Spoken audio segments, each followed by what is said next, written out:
He was on his knees before she finished crossing the room. "Ma, please." Hospital tile, both her hands trapped in both of his. He would not let go. Behind him, a woman lay in the bed with an oxygen line at her nose. The monitor read 78. It had read 78 for 2 hours. "She's the only one I have left."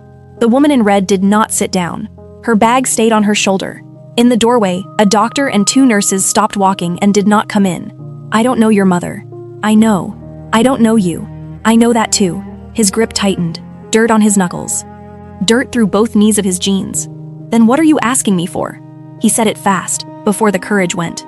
5 years. Let me work for you. Your house, your kitchen, your garden. 5 years. No wages. Just pay for her surgery. Nobody in that room moved. "How old are you?" "Old enough to keep a promise." "How much is the surgery?" $74,000. His voice cracked on the number. 18,500 just to put her on the list. The woman looked past him at the bed, at the face on the pillow, at the hand lying open on the blanket. 9 years since anything had reached her. 9 years of a locked door on the 28th floor? "What is your mother's name?" he told her. Her bag slid off her shoulder, and she did not catch it. That name would tear open a heart sealed shut since a Tuesday afternoon in the park. It would drag a stranger's buried name back into the light after 9 long winters. And before this story was over, it would change the lives of 410 people living across 6 condemned city blocks. Welcome to Luxu Stories TV. If stories like this one mean something to you, please consider subscribing. It genuinely helps this channel keep bringing you powerful stories like these. And if you're enjoying the story, don't forget to leave a like. It helps more people discover our channel. We'd also love to hear from you. Tell us in the comments where you're watching from and what time it is where you are. Now, let's get back to the story. He was on his knees before she finished crossing the room. 5 years. No wages. Just pay for her surgery. The boy did not stand up when the richest woman in the city walked in. The woman in red did not answer him. She stood in the middle of that hospital room with a boy's hands still wrapped around one of hers, and she did not answer him. The monitor behind the bed made its small electronic sound. Somewhere down the corridor, a cart went past with a bad wheel. The doctor in the doorway looked at the 2 nurses beside him, and none of the 3 of them came in. Julian felt her fingers move. Not pulling away, just moving. The way a hand moves when it has forgotten it belongs to somebody. "I have to go," she said. "Ma, please. I have to go." She took her hand back gently, which was worse than if she had snatched it. She picked up her bag from the floor where it had fallen, and she put the strap over her shoulder, and she walked out past the doctor without looking at him, and her heels were very loud on the tile, and then they were not loud, and then they were gone. Julian stayed on his knees for a while after that. He was 12 years old. His glasses had slipped down, and he pushed them up with the back of his wrist because his palms were dirty from the floor. Behind him, his mother slept with an oxygen line at her nose and did not know he was there. Her name was Emily. She was 38 years old, and she had a barcode badge in the pocket of the coat that was folded over the chair. And until 3 nights before, she had never once been late for a shift. To understand what that boy had just done, and what it was going to cost the woman in the bed, you have to go back to the winter before it. Emily cleaned floors 22 through 28 of a glass tower on the east side of the park. 6 nights a week, 11 at night until 7 in the morning. $19.40 an hour, no benefits, no sick leave. After tax, she cleared $2,340 a month. Her rent was $1,650.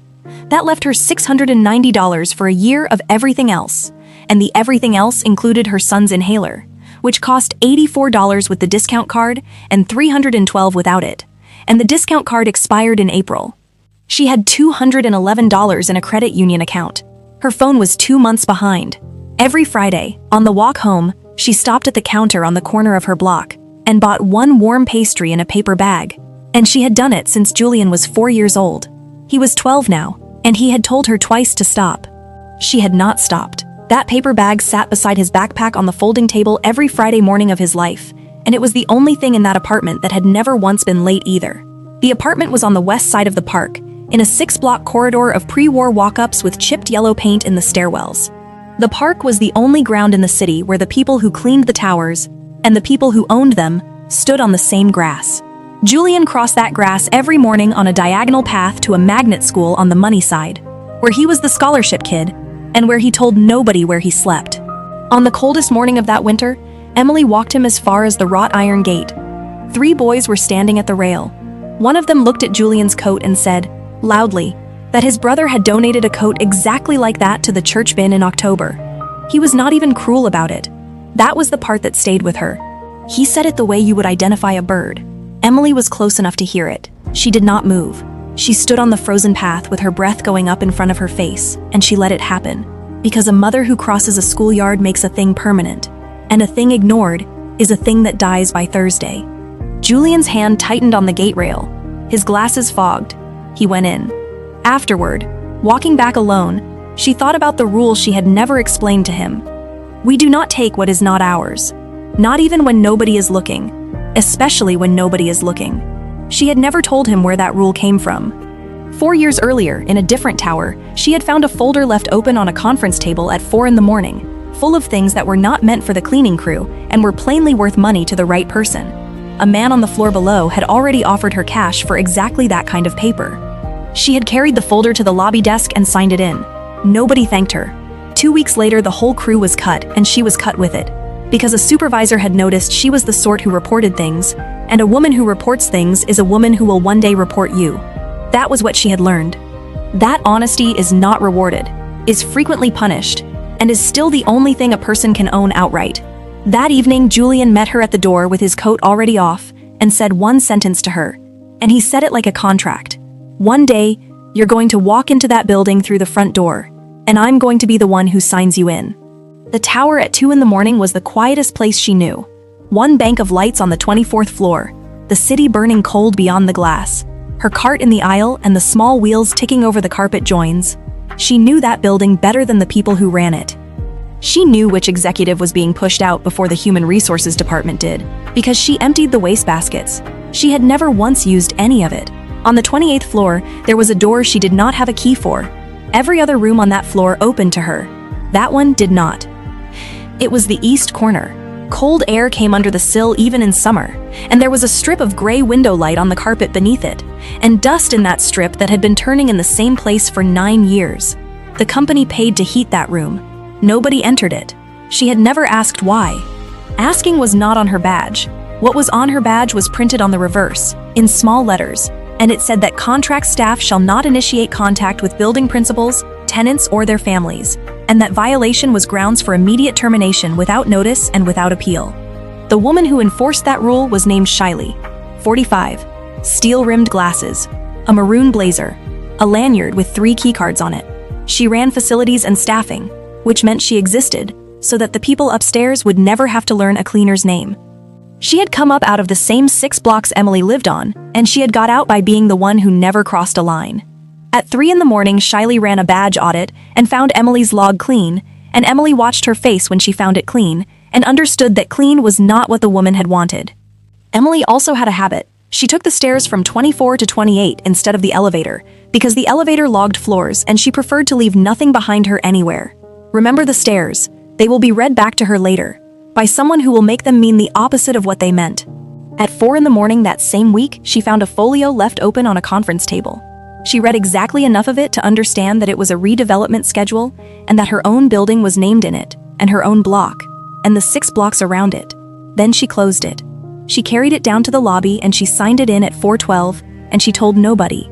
Shiley came for her at 7, with a written warning already filled out, because handling privileged material was a terminable offense too, and there was a version of this story where that was the end of it. And then a voice from behind them said that the sheet stayed where it was. Emily turned. A woman was standing at the security desk in a red wrap dress with a burgundy bag on a gold chain, holding the lobby log in one hand, reading a signature written at 4:12 in the morning. Honey blonde hair, hazel brown eyes. 49 years old, she owned the tower. She owned the redevelopment. She owned most of the paper on the 6 blocks where Emily slept. She said 2 sentences, and neither of them was an explanation. The first was that there would be no warning. The second was a question, asked directly to Emily, in front of Shiley, which was itself a violation of the order of that building. You read enough to know it was your street. Why did you bring it down? Emily said that it was not hers. The woman looked at her for a moment longer than was comfortable for anyone standing there. Then she took the sign-in sheet off the desk and folded it and put it in her bag, and she walked to the elevators, and she did not say why she was keeping it. Shiley watched her go, Then Shiley looked at Emily, and Emily understood that something had been taken from that woman in the last 90 seconds, and that she had been the one holding it. In the supply closet that night, Alejandra Yomi sat on an upturned bucket with a foil container on her knees and made the offer. Alejandra was 41, brown skin, black curls tied back in a red cloth head wrap, gold hoops, sleeves pushed to the elbows. She worked 3 jobs. She held a certification she had not earned. She had a quiet arrangement with a supply vendor that ran through a signature line on a delivery slip, and the delivery slips were signed off by a young man in building security who happened to be Shiley's nephew. She was warm and funny and entirely reasonable, and she said the thing the whole world thinks and does not say out loud. Honesty pays, mija. It just doesn't pay on a schedule anybody can eat on. Emily said no. It cost her nothing to say no that night. That was the point of saying it then. Alejandra counted a second envelope, thicker than the first, and put it away without shame, and said she would ask once more when Emily was ready and not before. 4 doors down from Emily's apartment lived an old man named Elder Jason, 78, brown flat cap, tan corduroy jacket with elbow patches, a wall of framed photographs, and one gap where a frame had been taken down. He had watched Julian on work nights for 2 years and had never taken $1 for it. He was teaching the boy to file public records requests. Not because it was useful yet, because a boy who asks questions should learn how to ask them of institutions. Anybody can ask, he told him, over a folding chessboard. Most people just don't. There was a wooden cane leaning against the radiator in that room. He walked perfectly well on flat ground. Julian asked him once what the cane was for, and the old man changed the subject so smoothly that the boy did not notice until he was halfway home. That week, the notices went up. 6 identical printed sheets taped to 6 identical doors, down a corridor of chipped yellow paint. 90 days to vacate. Emily read hers standing in the stairwell with her coat still on. Then she went to work. 9 nights later, at 3 in the morning, on the 24th floor, a vacuum was still running in an empty office with nobody holding it. She was face down between the cart and a wall of dark glass, with the whole city burning outside it. Alejandra found her. The paramedics came up in the freight elevator because the passenger cars were locked to badge access after 2. The word the cardiologist used was congenital. It had been building unseen for years, and it was the kind of thing that is entirely survivable with a procedure and entirely fatal without one. The numbers were exact, and they did not move. $74,000 for the procedure and admission. 0 covered because she was classified as temporary staff. In month 31 of a 9-month contract. $18,500 required by the hospital's financial office before they would put her on the schedule at all. And 61 days. That was the clinical window. After that, the risk crossed a line the surgeon would not cross with her. 61 days, $18,500. $211 in a credit union account. When Julian came in from school, she folded the discharge sheet under her hand on the blanket and told him it was blood pressure and that they were being careful. He nodded. He asked if she wanted water. He went and got it. Then he went out into the beige corridor and stood in front of the laminated fee schedule on the wall and read down it with his finger under the line, the way he read everything. And he found the number, and he looked at it for a long time. A clerk in financial services told him that hardship applications required a sponsor already inside the tenant company. He wrote that down. In the green canvas backpack that he wore on both straps, there had been school books in the morning. That evening, there was a folded hospital estimate. He was 12. He did the arithmetic on the walk home and understood that his mother would be dead by the 2nd week of April. The woman in the red dress was named Masons, and there was a reason she had kept that sign-in sheet. 9 years earlier, on a Tuesday afternoon, her son had died on the northeast lawn of that park, 400 yards from the tower and 28 floors down. He was 12 years old. She had been in a meeting marked closed. Her assistant had put the call through late, because closed means closed. By the time she crossed the grass, the ambulance had been there 11 minutes, and there was nothing left to do but stand in a ring of strangers who had tried. An old man who had run to a payphone at the edge of the park. A woman who had held the boy's head up off the ground. She never learned either of their names. She stood on that grass in her work clothes and understood that the last minutes of her son's life had been spent in the hands of people she would never be able to thank. She could not forgive herself, so she built a rule instead. She wrote the contact prohibition herself, every word of it. She told the board it protected the company. What it actually did was guarantee that no stranger's child would ever get close enough to her life to matter again. The room she had been sitting in when the call came was the east corner office on the 28th floor. It had a window that looked almost straight down onto the exact patch of grass. She had paid to heat it for 9 years and had not opened the door. And in the top drawer of the desk in there was a school photograph lying face down. Her chief of staff, a lean, sandy-haired man named Luke, who carried a slim leather folio everywhere, had kept that door locked for 9 years and had never once suggested opening it. She opened it herself at 3 in the morning so that nobody would see her do it. Luke found her standing at the window with her shoes off, looking down at the lawn. "Leave it open," she said. It was Julian who broke the glass, not his mother. He had come to the tower to wait for Emily at the end of a shift, in the week after the diagnosis, and a doorman had let him stand inside out of the cold, because a boy is not staff, and there is no rule about a boy. There was a tray on a stand near the lobby lounge. He turned too fast with the backpack on, and the whole thing went. The sound in all that marble was enormous. He froze. Every instinct he had said that this was the moment where somebody in a uniform decided what his mother's shift was worth. The woman in red crossed the lobby and crouched down in the glass in a dress that cost more than his mother's rent. "Don't touch it. Look at me. Don't touch it." He had cut the heel of his hand. She took a folded white cloth from her bag and put it into his palm, and closed his fingers over it, and that was the only time she touched him, and it was through cloth. Then she stood up, and something in her face shut. "Where is your mother tonight?" 24. "Then go and wait for her outside the turnstiles." He said thank you. She was already walking. Shiley saw the folded cloth on the cleaning cart at the end of that shift, and said nothing at all about it, and put nothing in any log, and that silence was the loudest thing that happened in the building that night. It took the boy 9 days to work out that there was a woman who could write a check and end it, and one afternoon he did not go to school. You already know what he said. 5 years. No wages. Her house, her kitchen, her garden. Just pay for the surgery. And you already know that she asked his mother's name, and that he told her, and that her bag came off her shoulder and hit the floor and she did not catch it. What you do not know is what she did next, which was to go to the hospital the following morning without telling anyone, including him. Emily was sitting up in a chair by the window when the woman in the red dress came in, with Luke half a pace behind her holding the folio, and offered to pay the $74,000 in full that day. Not a loan, not a fund. A decision, already made. In a room the decision had not been made in. Emily looked at her for a long moment. Then she said no. The woman said she did not think Emily understood the timeline. "I understand it better than you do. I have 61 days and I've counted every one." Emily's hands stayed flat on the arms of the chair. "You didn't ask me. You went to my son, and then you came here and told me. Your son came to me. He is 12. Her voice did not rise at all. That was the frightening part. He offered you 5 years of his life on a floor in front of doctors. And you didn't say no to him either, you just left. The woman said nothing. If you pay it like this, then for the rest of his life he thinks that's what worked. He thinks kneeling worked. Emily leaned forward slightly. You don't get to buy my son a second mother. She said what she would accept, if she were ever asked instead of told. Repayment, a schedule, a written agreement, no publicity, ever. And her name kept off every piece of paper that Julian might one day find. The woman in red did not ask.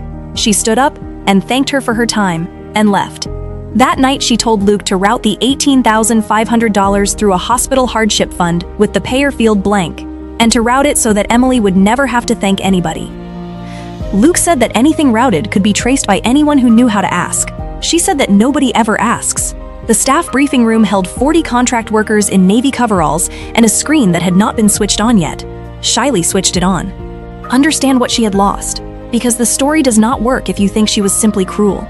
She had run that building for 20 years. She had been told, in a room with 2 other people in it, that when the foundation was restarted she would be its director. That was the seat. That was the whole point of 20 years of never crossing a line. 11 days earlier she had learned it was being restructured. And in the same week she had pulled a lobby log and an access record, and found the owner of the building on the 28th floor at 3 in the morning, with contract staff. She did not want money. She wanted to be the one that woman saw. And she had watched somebody take that without even trying, without even wanting it. And there is no wound quite like being replaced by a person who was not competing with you. So she built the case out of true things. That is what made it unanswerable. An access log showing a badge on 28 at hours. No cleaner had reason to be there. A woman who took the stairs instead of the elevator for 2 years, which is what a person does when they do not want to be tracked. A key to every room on the floor except one. An entry log to that one locked room. An inventory item recorded missing from a room nobody had checked in 9 years. and a hospital statement showing $18,500 paid against her account from a source with a blank payer field 11 days after she was refused help by the building. Every fact in the room was accurate. The reading was false, and the reading was the one that any reasonable person in those chairs would have made. Emily stood up in the middle of 40 people and did not defend herself with the only thing she had. She did not say that she had been asked a question in a lobby at 7 in the morning. She did not say that a woman had crouched in broken glass for her son. She did not name anybody. Alejandra Yomi stood up. The woman with the fake certification and the envelope in her locker was the only person in that room who stood up. Shyly cut the barcode badge off the retractable clip with a pair of office scissors and laid it on the table. And 40 people watched her do it. Upstairs, a man with a leather folio walked into the corner office and told the woman in the red dress what was happening in the briefing room on the second floor. He told her at 9:41, she came down at 10:20, 39 minutes. By then, the room was empty, and the chairs were pushed back, and the badge was still on the table where it had been left. She found Emily in the loading corridor, with her coat over her arm, and she said, quickly, that she would fix it. That it would be reversed by the end of the day. That none of it would stand. Emily believed her. That was not the problem. You were on the floor above, she said. You were told at 9:41. Yes, I know what time you came down. The woman started to explain that she had needed to be certain, that she had needed the records first, that walking in without the records would have made it worse. Emily nodded through all of it and waited until she was finished. You didn't have to believe me, she said. You had to not wait. And then she walked out of the building she had cleaned for 2 years, without the badge, and she crossed the northeast lawn on the diagonal path in a gray wool coat that was too thin for the weather. And 28 floors up, a woman stood at a window and watched a small figure get smaller, on that grass, again. Emily wrote to the hospital that week refusing the payment and asking for the name of the payer. It was a formal letter, and it went into a file, and files generate replies. She took night shifts at an industrial laundry on the West Corridor. Cash, 4 nights, folding sheets in wet heat until 2 in the morning. It paid less than the tower, and it was hers. She paid Alejandra back $60 before she bought her own inhaler. And Julian went to the public library and used the thing an old man had taught him at a folding chessboard. He had worked something out that nobody else in the story had bothered to work out. That there was a room on the 28th floor that nobody entered, and a patch of grass directly beneath its window, and that a woman who had never spoken to a cleaner had asked his mother's name and then dropped a bag on a hospital floor. He requested the emergency service call log for a date 9 years earlier. It cost nothing. It took 11 days. It arrived as 3 printed pages, and on the second page there was a line with a payphone number and 4 words in the caller field. Unnamed male caller. He took the number to the payphone housing at the edge of the park, which had been dead for 6 years, and stood in front of it and turned around, and looked at what it faced. 400 yards to a patch of grass, 100 feet to a front door on the West Corridor. He went and sat down in a dim front room full of framed photographs, opposite an old man in a flat cap, with a wooden cane leaning against the radiator between them. Grandpa Jason, where were you on the 11th? The old man did not pretend not to understand. He said that he had been walking home, that there had been a boy on the ground and a woman kneeling over him who did not know what to do, and that he had run to the box at the edge of the park because he was the only one who knew where it was, and that he had dropped his cane on the grass to run and had gone back for it afterward. He said he had come back and stayed until the ambulance came and had held the boy's head up off the cold ground, and that when the crew started asking names he had left, because he had a granddaughter to collect from a school gate at 3:15, and because being thanked is not a thing a person is owed. Emily asked him why he had never told anybody, in 9 years. He looked at her like the question did not make sense to him. Tell them what? That I did what a person does? She sat in that room for a long time. Then she took the 3 printed pages and she copied them, and she sealed the copy in an envelope with no covering note, and she addressed it to a man named Luke at an address on the east side of the park, and she posted it, and she still did not speak to the woman who owned the building. There were 10 days left in the clinical window. The fire started at 4 in the morning in a building that had already been condemned, in wiring that nobody was going to repair in a structure with 60 days left standing. Masons was on the block that night because she had come to hand deliver the only thing she could not send, which was a letter, and she had been sitting in a car at the curb for 40 minutes, failing to get out of it. Emily was on the 3rd floor. Julian got out and got to the pavement and then turned around and screamed a name at the smoke. Elder Jason was 78 and could not make the stairs. They went up together, a woman in a gray coat and a woman in a red dress, in a stairwell full of smoke and chipped yellow paint, past a green canvas backpack lying abandoned on a landing. They did not discuss it. There was no conversation to have. They came down 11 minutes later carrying an old man between them, one arm each under his shoulders, his cane clattering down the concrete ahead of them, and they came out into blue light and blankets, and neither of them looked at the other. At the edge of the crowd, a young man in a black security uniform stood shaking in the cold, off-duty, and said that he needed to tell somebody something. "I pulled the log for her," he said. "She told me what to leave out." The briefing room was full again 9 days later. 40 navy coveralls, the same screen, one empty chair at the front. The woman who owned the tower stood where the screen usually was, with no notes. She did not start with the log. She did not start with the exoneration. She started with the thing nobody had asked her to say. "I was told at 9:41 in the morning. I came down at 10:20. That is 39 minutes, and I have no explanation for them that I would want repeated." Then she put the records up. The access entry to the locked room, time-stamped to a night when Emily's badge was in a locker 2 floors down, and Emily herself was in a hospital corridor with a laminated fee schedule. The inventory item, written off 11 months earlier as damaged, with a signature at the bottom of the write-off form. The signature was enlarged on the screen until the whole room could read it. It was Shiley's. She had not stolen anything. That is worth saying plainly. She had signed a write-off 11 months before, forgotten it, and then found a gap in an inventory, and reported it in a form that required a response within the hour, because she wanted the hour to happen. She stood up in that room and said, in her own words, that she had given that building 20 years, and that she had been promised a chair, and that she had watched a woman who did not want anything at all be given the only thing she had ever asked for. Nobody laughed at her. That is not what happened. 40 people in navy coveralls watched a woman in a maroon blazer understand herself out loud, and then walk out through a turnstile and leave a lanyard with 3 keycards lying on the desk behind her. They offered Emily her badge back in front of everyone. She did not take it. She did not make a speech. She had thought about what she wanted for 9 days in a laundry at 2 in the morning, and it was one thing, and it was not money. "I don't want my badge back," she said. "I want a visitor pass, and I want it signed by my son." There were 4 people in the recovery room, and nobody raised their voice. Emily was on the bed with the blanket folded down and a hand lying open on top of it. Julian was in the chair. Elder Jason stood by the radiator with his cap in his hands and his cane hooked over his forearm, and he had told them twice that he did not need to be there. The woman in the red dress stood at the foot of the bed and was thanked for saving a life, and refused it. She said the money was the smallest thing in the room. She said that a boy had crossed a lobby he had no right to be in, and that a woman had refused her to her face and been right to, and that an old man had stood on a patch of grass 9 years ago and held her son's head off the ground, and then gone to collect his granddaughter from school, and had lived 100 feet from that boy's mother ever since, and had never once mentioned it. "They were never strangers," she said. "I was just upstairs." Then she did the thing she had failed to do the first time. She asked Emily whether she would permit her to pay for the procedure, and she asked it standing at the foot of the bed with her hands empty, and she waited for the answer. Emily set the terms. Repayment on a schedule, in writing, at an amount she named herself. No publicity.